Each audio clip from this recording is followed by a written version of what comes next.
Let's be real, a lot of Canadians bought their homes at the peak of the market back in 2022. Condos that sold for $1 million are worth $300,000 less today. Pre-construction projects that sold in hours, many are getting cancelled. Others are closing way below purchase value. Bankruptcies are rising, defaults are rising, families are stuck. They bought homes that are now too small for their growing families, but they can't upgrade because you do not have enough equity in the home. If that someone is you, let's talk about it. 100% honesty, no sugarcoating. I still remember that phase very vividly. I just became a mortgage agent at the end of 2021 and files were flying on my table. It was not something that where clients were coming to me for guidance. They were coming to me with accepted offers, no conditions on them, and they just wanted the best rate. And at that time, the rates were as low as 1%, 1.1%, and I hardly gave out any advice at the point on whether you should buy a home or not. We just did not have the time. People were desperate to get in at any cost. And right now we are sitting 3 years from that peak,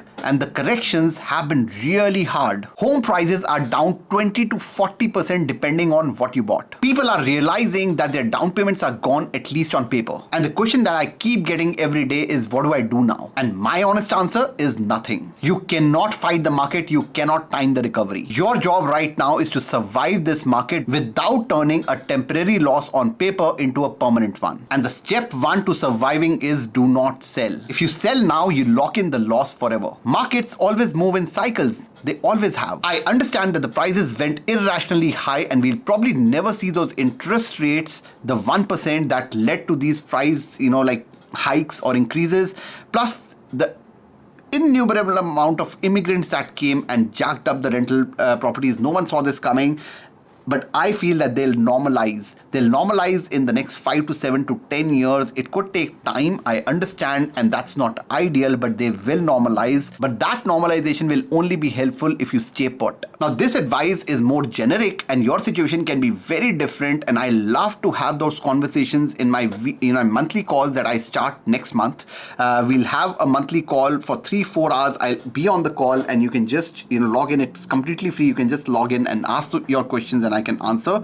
You can also book a one-to-one call with my team and they'll help you, understand your numbers on whether selling would make sense or not. But if you are negative on your home, if you owe the bank more than what the home is worth, obviously the answer is not to sell right now because it's just, you'll have to put money from your pocket.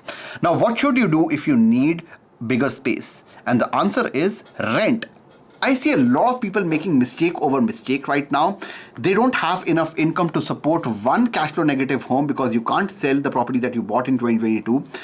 They just don't have the financial means to sustain that, the cash flow negative on that, and they think of buying another home. That's a mistake. I think if you're looking for bigger space because you have grown in family, your parents live with you, just put this home on rent, see it out for the next 7 to 10 years depending on who you are, and just rent for that time, and that's okay. Which is exactly what one of my clients have done in the past, where they bought a house on at peak. They bought a condo, at peak of the market, and now they needed a bigger space because their parents were coming and living with them, and they moved into a 2-bedroom condo which fit their family size at the time. And this couple is one of the best examples that I have of turning everything around. Yes, they still have that condo which is bought at the peak of the market, but they've turned their entire life around, and I'll tell you how. When they bought this condo, the household income was around $110,000. Within a year, that condo lost $100,000 in value, and the interest rates skyrocketed, and with that their payments increased to $3,500. And then their parents were coming, and because the condo was just 1 bedroom, they needed more space. Selling would have meant a huge loss, and therefore they instead rented it out. And here's how the numbers worked. Mortgage payment plus property tax plus utilities was close to $3,500. They rented the condo out for $2,000, so they were making $1,500 of net loss on the condo. And then they moved to a 2-bedroom rent at a time when the rental market was actually going down, and they rented that condo, the 2-bedroom one, for $2,200. So from their pocket, it's a $1,500 per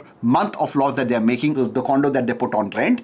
And the new condo that they actually, moved on rent, the 2-bedroom one, they were paying $2,200. So $2,200 plus $1,500 is $3,700, which is exactly what they were paying when they were living in their 1-bedroom condo. $3,500 was the expenses, like we discussed. Yes, they became landlords when they didn't want to. Yes, there is a risk of tenants not paying, but at least they had more room for their family and most importantly, less stress so that they can improve their income.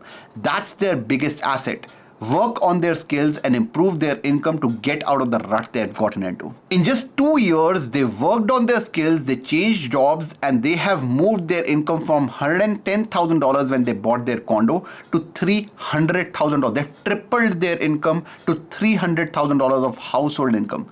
That's bizarre. That's probably one of the biggest jumps that I've seen in such a short duration. And last month, they just closed on their forever home. They still own the condo. They still own the $1,500 of monthly cash flow negative on it, but they are able to afford a detached home right now with the income that they make, and they're able to support their family. The entire family can live together, and they moved into their forever home just because they waited for 2 years, moved on rent, and they made sure that they are working stress-free on one asset that no one can take away from. No market, no bad market can take away from them, and that's their income, their skills. To everyone who bought at the peak, this is not the end of the story. You made a decision in a crazy emotional market. That should not define you. What defines you is what you do next. Don't sell.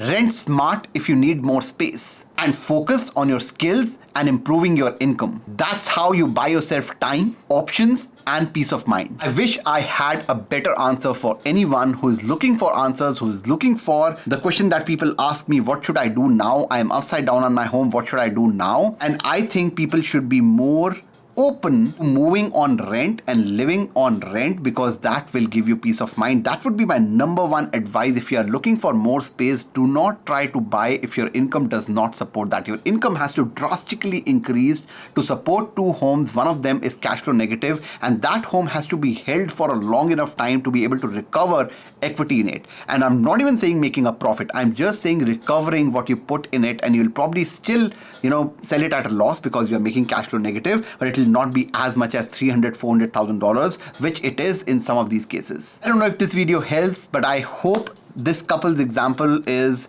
it acts as a motivator, and I'm pretty sure there are more people out there, and I have a few clients out there who bought at the peak and they are doing really well financially, and sometimes we need that push. We need that, kick in our backside to move. And I know I'm making fun of this, but people I know, and the reason why I'm smiling right now is people who I know who have actually taken this and turned it around, and their incomes have increased. Imagine this, right? Yes, they made a financial loss on paper. Yes, even if they sell in 5 years, they'll probably not recover their equities, but at least their incomes that they have increased because of what happened to them, the turnaround that they have done in their life. This couple has tripled their income because they could not sustain at the income that they were at and the interest rates where it was.